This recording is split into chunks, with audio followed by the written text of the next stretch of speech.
Good morning বন্ধুরা, কেমন আছো তোমরা? নিশ্চয়ই ভালো আছো, আমিও খুব ভালো আছি। আজকে হলো বুধবার, স্নান টান কখনই হয়ে গেছে। স্নান মাথায় শ্যাম্পু করে স্নান করলাম, করে এসে ভাত রান্না করলাম। আর আজকে খাবো একটা স্পেশাল মেনু। আজকে হচ্ছে ডালের বড়া ভাত সকালে, আমিও খাবো ভাত। মধ্যে মধ্যে খাই না, গরমের মধ্যে আজকে ইচ্ছা করলে একটু ডালের বড়া দিয়ে ভাত খাই। তো চলো আজকে ব্লগটা দেখতে থাকো, আশা করি ভালো লাগবে।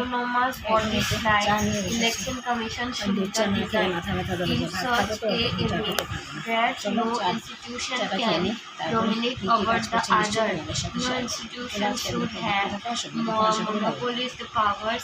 করবো। তো চলো আজকে কী কী রান্না করছি।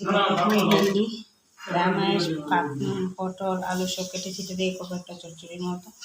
আর এখানে আলু এরকম বড় বড় করে কেটেছে, আলু দিয়ে করবো, টমেটো দিয়ে ডিমের পাতলা ঝোল। আর এখানে ডাল সিদ্ধ করে প্রেশারে রেখে দিয়েছি।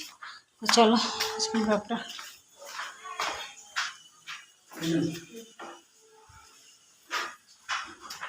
দেখতে থাকো। আর এই দেখো ওয়েদার, পুরো মেঘলা ওয়েদার, হঠাৎ বৃষ্টি আসছে, হঠাৎ রৌদ্র দিচ্ছে। আর এখানে অন্ধকার ঘর আমার পুরা, কারণ আমার মেয়ে ঘুমাচ্ছে তার জন্য। তো চলো আজকের ব্লগটা দেখতে থাকো আর সঙ্গে থাকো। কী রান্না করছি আগে তোমাদেরকে দেখিয়েছিলাম, তো দেখাই রান্নার কামড়টা এখানে আছে। যে একটু চচ্চড়ি করেছি লাউ বিচি বেটে, এটা হচ্ছে ডাল অল্প, আর বেশি ডাল লাগেই না। আর এখানে হচ্ছে ডিমের কষা কষা ঝোল। এই হচ্ছে লাঞ্চ মেনু। চলো ব্লগটা দেখতে থাকো আর সঙ্গে থাকো, আশা করি ভালো লাগবে। ওকে প্রোটিন খাইয়া লাভ নাই একটু।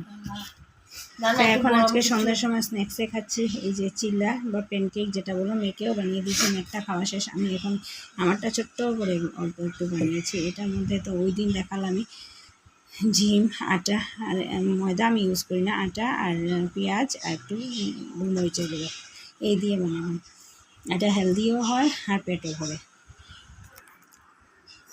তো আজকের ব্লগটাকে এইখানেই শেষ করছি। যদি কিছু ভালো লেগে থাকে তাহলে লাইক করবে, কমেন্ট করবে, শেয়ার অ্যান্ড সাবস্ক্রাইব অবশ্যই করবে। আর আমি ব্লগগুলোকে বেশি বড় করি না, কারণ অনেক কাজ করি, সেগুলো সব কিছু তোমাদের সাথে শেয়ার করতে পারি না। তো চলো আজকের মতো tata, bye bye, take care and good night.